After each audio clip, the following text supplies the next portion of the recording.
Okay, let's have a look around this, in my opinion, absolutely fantastic Land Rover Series 2A 88-inch station wagon, either 1964 or 1965, and it's a 2.25 petrol. Finished in bronze green with limestone safari roof. Proper station wagon spec, this one, and as I say, to me it's lovely. You may beg to differ, but that's how it is, I'm afraid. Total spec. The last owner was an engineer for automotive engineer for many years. It's on a galvanised chassis. We'll walk around the external spec, but it's basically the station wagon spec with the safari roof. It's a station wagon, 7-seater with the 4 individual rear seats, all the proper sort of headlining and stuff inside it. It's got overdrive. It's got freewheel front hubs. It's got the factory side steps. A few additions on it. It's got a front tow ball. It's also got additional spotlights on it, period style ones. Spare wheels mounted on the bonnet, which is, oh no, it's a deluxe bonnet as well. What else do we have? Oh, it's got the sun visor, which was a rare option at the time, which is quite a nice thing to have as well. Matching set of mud terrain tyres on it. It's got mud flaps all round, rear step, tow pack, some extra reversing lights and things. Obviously it says there, Land Rover 4-wheel drive station wagon and overdrive by Fairy. Nice black GB plates as well. It's just brilliant.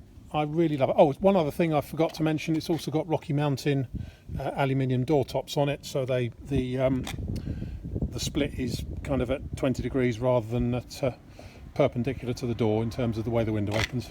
You know what I mean. But they're aluminium ones. Now inside, as I say, properly kitted out the way station wagons should be, with proper door trims all the way through and Hardura matting, which is all nice. It's also got a modern radio CD, which I don't like it having, but that can always come out. It's just bolted in underneath the dash. A few extra gauges, which we've talked about. As I say, the previous owner was an automotive engineer, and he's wired them in absolutely properly. It's got the heater. Proper headlining. All the trim is all in place, all exactly as it should be. I haven't seen one like this for a long time, and I think we're going to be selling this one a bit too cheaply. Never mind. And one thing that's gorgeous on it that really struck me when I went to have a look at it is how well the doors close. Because normally on one of these they'll bounce all over the place. Previous owners spent a lot of time getting it just right. Okay, we'll go around and pick out some good bits and bad bits. There really isn't much in the way of bad bits. So it is on a galvanised chassis. Previous owners repainted, or rather resprayed it. It is a little bit orange peely here and there. But probably not a lot more than it would have been at the factory. There's a little bit of orange peel on the wing tops and stuff, and I can see a small run just there, but it's not a bad job. Anything you can see in the light, there's just, because it was done at 2 different times, it was painted down the sides and then the bonnet and stuff were done at different times. There's a very, very slight, and I mean very slight, colour difference between the wings and the horizontal panels, but it's barely noticeable, in fairness. And as these were all painted at different times from the factory, different panels then put together, I don't really think it makes any difference. Looking down the near side, actually really, really straight. A couple of minor ripples in the wing, but that's perfectly normal.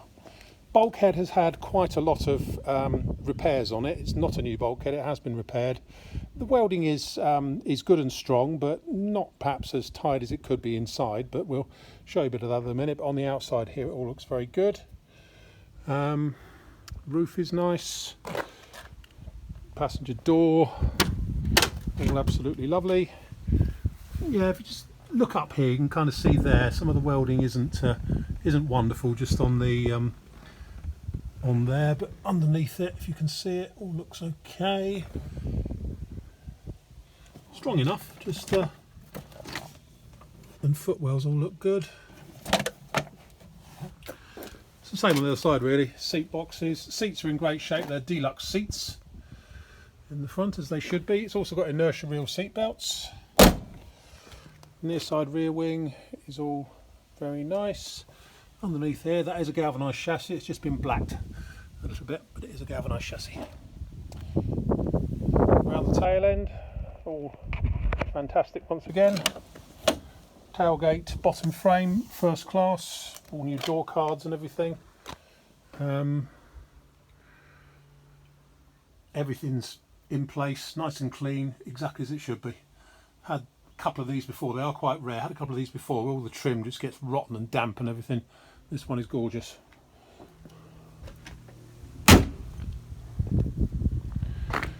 Looking down the offside, again, straight, tidy, correct, no problems.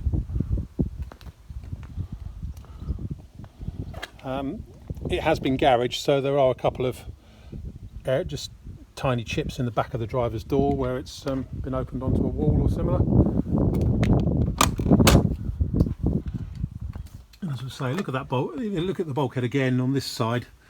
As I say, solid enough, but a little, to my mind, you know, not as tidy as a replacement bulkhead. But at the time it was done, replacement bulkheads weren't available. But you know, it's all there. Let's see if we can pull that up a bit. Again, footwell all nice. As I say, in my opinion, this is a cracking machine. It really is. Carrying on round, scuttle corner, all good.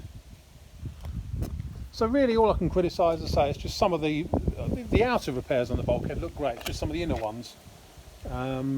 The outer ones, they don't look any different, but and a little bit of orange peel in the paint here and there. That's about it, but apart from that, she's a cracking bus. Anyway, my name is Simon. You can reach me in the office on 0118 907 1495, or you can go to our website, which is www.motodrome.co.uk for any further info. End.